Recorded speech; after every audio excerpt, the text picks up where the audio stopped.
To understand the relationship between Israel and Saudi Arabia, you first need to know how Saudi Arabia became a country.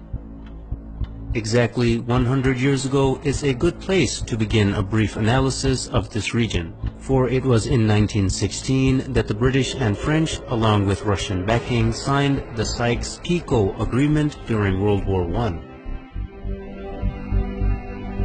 This agreement anticipated the collapse, and therefore it secretly divided up the Middle East in order to design a region post-Ottoman Empire. In 1917, the year following the agreement, the Zionists had gained sufficient influence and control over the British government to get it to issue the Balfour Declaration, which promised Jews a homeland in Palestine.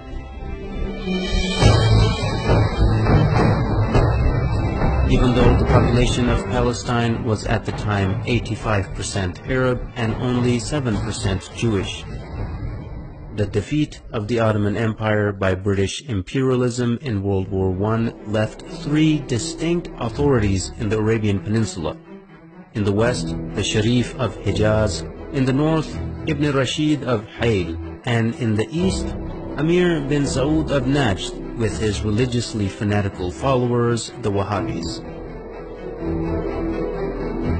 Britain got the most help from the Sharif of Hijaz, who led the Arab revolt against the Ottomans and helped the British defeat them.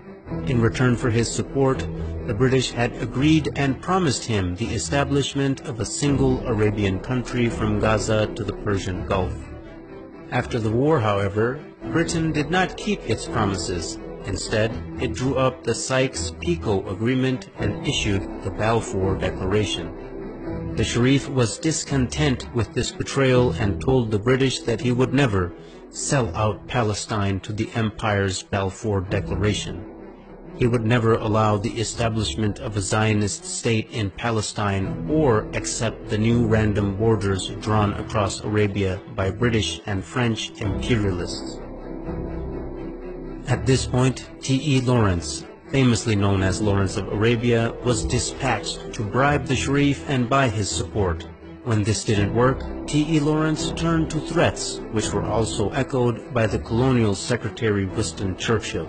Both men threatened to unleash Ibn Saud and his ferocious Wahhabis on them, whom they were already arming and funding for the sake of countering the threat of Ibn Rashid of Hayl, who also stubbornly opposed the establishment of a Zionist state in the region.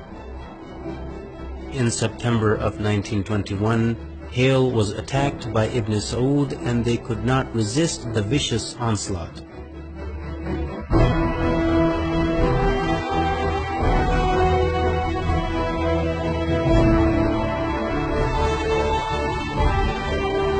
They officially surrendered in November of 1921. Hayl had dissolved into a colony of the Sultanate of Najd. By March 1924, the British realized that Sharif Hussein would not back down, so they unleashed Ibn Saud and his armies on the Hijazi territory as well. Within weeks, the forces of Ibn Saud and his Wahhabi followers began to administer what the British Foreign Secretary Lord Curzon called the final kick to Sharif Hussein and ruthlessly attacked Hijazi territory.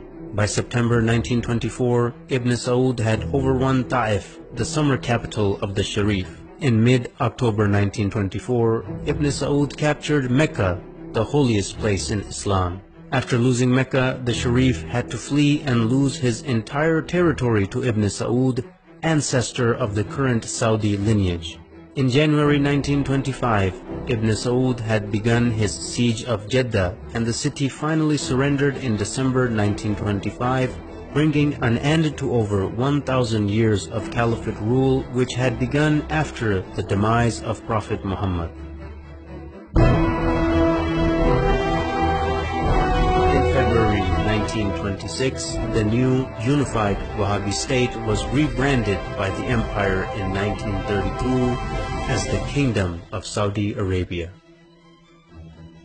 As you can see, right from the start, the man who, as a matter of principle, opposed a Zionist state in Palestine was kicked out of his own land, yet the man who was willing to allow a Zionist state to be created was paid off handsomely and given an entire new country to exploit and dominate. Even today, any nation that is opposed to the legitimacy of the Zionist entity are being destroyed one by one, while the nations that support the existence of the Zionist entity, like Saudi Arabia, are being compensated handsomely for their subservience. Are there any similarities between the Wahhabi and Zionist ideologies, who seem to be completely opposite, but both the creations of the British Empire? Stay tuned to find out.